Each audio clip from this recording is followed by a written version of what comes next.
So let's look at some data. We're going to try to figure out what the effect of having property rights is on things like child health. Okay, using this as if natural experiment from Argentina. Now, just like in regular randomized experiments, there are many problems that arise in as if natural experiments. One of them being non-compliance. Okay, so in this case, some people lived on land that the government took. The owners said, fine, have the land. Okay, but the squatters didn't actually get property rights to the land. They didn't actually get a title in their name. And that could be for many reasons, but maybe they just didn't fill out the paperwork, for example. You have to actually fill out the paperwork and apply to get a title. Okay, so they had the option of getting property rights, but they didn't actually receive it. Okay, so they did not comply with treatment. They were assigned to get property rights, but they didn't. So what we're going to start out with is an intention to treat analysis, where we just completely sort of ignore this problem and we forget about the fact that we want to learn about the actual causal effect of having property rights on your child's health. And instead we're just going to look at the effect of having an option of getting property rights on child health. Okay? So we're going to have in this column effects for people who had the option of getting property rights. And in this column, effects for the people who did not have the option. And our outcome variable here is called weight for height z-score. Now this is a short-term measure of children's health status, and larger numbers are better. Okay? And that's all I'm going to do to explain exactly what this number is. And if you really want to know more, this is a really important part of research, trying to define what your outcome variables are and stuff, et cetera, et cetera. And they'll talk about it a lot more in the paper and in this literature on how you measure health. Okay, but for now, larger is better, and it's a measure of child health. Okay, so we have kids from ages 0 to 11, and in this first row, they're looking at all kids. The second row, they're looking at just kids 0 to 4. The third row, they're looking at kids 5 to 11. So let's just look at the all kids effect. So over here, the people who had the option of getting property rights had an average weight for height z-score of 0.279. The people who didn't have an option of getting property rights, it was 0.065. Okay, the difference, the average treatment effect, is 0.214. Okay, this is the average treatment effect of having an option to get property rights. Okay, now, is this a true difference or not? Well, in order to know that, we have to, unfortunately, do some statistical inference, some confidence intervals, hypothesis tests, and stuff like that. Okay? And the reason is our sample sizes are not enormous. Okay? In brackets here, they've got the sample sizes. So in the treatment group, there are 239 kids. In the control group, the people who don't get property rights, there were 132 kids. Okay? So it's not a huge number of kids. Okay, so what are we going to do? Well, what we're going to do is take this difference, which is our estimated effect size, and then this number in parentheses here, 0.109. That's called the standard error. Okay, and it tells us something about the variance, the variation in effect sizes. Okay, so we're going to take these two numbers and construct a confidence interval.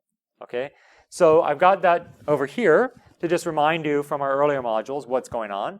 The confidence interval is going to be the effect size, 0.214, minus 1.96 times the standard error, 0.109. That's going to be the lower bound, okay? And here it's minus 0.0004. And then the upper bound in our interval is going to be the effect size, 0.214, plus 1.96 times the standard error, which was 0.109, okay? And that's, I've done the math for you, 0.432, okay? So, how I constructed this isn't super important. What matters is you get to this interval here, and now we've got to interpret it. So remember, the first thing we do, is 0 in the interval or not? Yes, 0 is in the interval, minus 0.004 to 0.432. Now what we do is we claim if 0 is in the interval, this is not a true effect. We're not sure whether there is actually a causal effect or whether this big difference we found, and it was quite big. It was about 5 times larger outcome variable in the treatment group than it was in the control group. But, it's just because we don't have enough big enough sample size. We can't tell. Okay, but, you may look at this and say, well, that's minus 0.004. Like, that's almost, 0 is almost not in that interval, okay? Well, So what you can do in this case is say, well, maybe our criteria for deciding whether we have a big enough sample or not is a little too stringent. Maybe we're being a little harsh. So what you can do is you can use something that I'll call a less stringent confidence interval. Okay? And the way you do that is you replace these two numbers here with 1.64, and then you do the same thing. And if you do that, you're going to get this interval I've drawn here. Okay, it goes from 0.035 up to 0.397. 0 is no longer in this interval, and so we say, hey, 0 is not in the interval. Looks like this actually is a true effect. We actually have found that having the option of getting property rights has a positive causal effect on the child's health. Okay, so this first thing I drew is something called a 95% confidence interval. The second thing I drew is called a 90% confidence interval. Okay, so the 95%, 90% here is telling us a measure of how stringent we want to be. Okay, so going from 95 down to 90, we said, we don't want to be as stringent, really, as this first one. We want to allow for a little bit more statistical noise, basically.